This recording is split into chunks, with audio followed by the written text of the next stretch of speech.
এবার পূজা খুবই ধর্মীয় গাম্ভীর্যের সাথে এবং খুব উৎসব মুখর হবে পূজা, এবং এইটার ভিতরে কোনো ধরনের কোনো নিরাপত্তার কোনো শঙ্কা নেই। হ্যাঁ, আগের চেয়ে আরও বেশি, আগের চেয়ে আরও বেশি উন্নত। আর এখানে সাম্প্রতিক বন্ধন সবসময় ছিল, সবসময় ছিল। তা আপনারা ভালো থাকেন। এটার যেন, এটা কিন্তু একটা ধর্মীয় অনুষ্ঠান, এটার কিন্তু পবিত্রতাও একটা রক্ষা করতে হবে, এবং এই সব ধর্ম মিলে যেন এখানে একভাবে কাজ করতে পারে এই ব্যবস্থা করা হয়েছে। এখানে কোনো ধরনের এই নিরাপত্তার ঝুঁকি আমার থেকে তো এরা বলতে পারবে, এরা তো বললো কোনো নিরাপত্তার ঝুঁকি নাই, এবং প্রত্যেক জায়গায় কিন্তু সিসিটিভির ব্যবস্থা করা হয়েছে।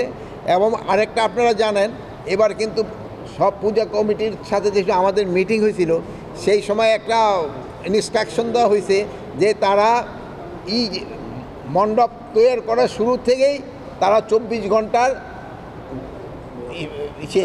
নিরাপত্তার ব্যবস্থা করবে, এবং এই জন্য তারা বিভিন্ন গার্ড, মানে আমাদের সরকারি বাহিনী না, তাদের নিজস্ব থেকে তাদের থাকবে, কি জানি বলে, স্বেচ্ছাসেবক থাকবে।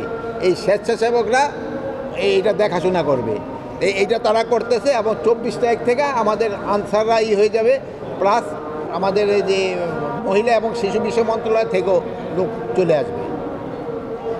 প্রায় আমাদের তো এবার 33,000-এর মতো পূজা মণ্ডপ আছে।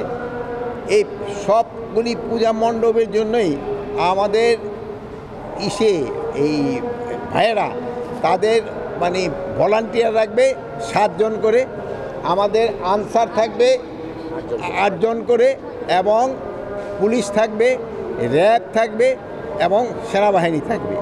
এর অধিকন্তু আমরা কিন্তু আর প্রায় 80,000 এই মহিলা এবং শিশু বিষয় মন্ত্রণালয় থেকে ভলান্টিয়ার রাখতেছি। এবার এই জন্য কোনো ধরনের কোনো অসুবিধা হবে না। আর আরেকটা জিনিস হলো, অনেকেই বলছে যে পূজা মণ্ডপের আশেপাশে কিন্তু দোকান থাকতে পারবে, বাট ওই আগে যেমন ধরেন বড় মেলাগুলি হলে হয় কি, এখানে গ্যাদারিংয়ে হয়ে যায়, এই জন্য বড় মেলা থাকবে না, কিন্তু দোকানগুলি থাকতে পারবে। আর এই দোকানগুলি এই যারা পূজা পরিচালনা কমিটি আছে এবং আইন শৃঙ্খলা বাহিনী এবং প্রশাসন, তাদের থেকে সমন্বয় করে তারা দোকানগুলি দিবে। আর এখানে যেন কোনো রকমে কোনো খারাপ কোনো কিছু না হয়, এই জন্য সব ধরনের ব্যবস্থা নেওয়া হবে। আচ্ছা আচ্ছা।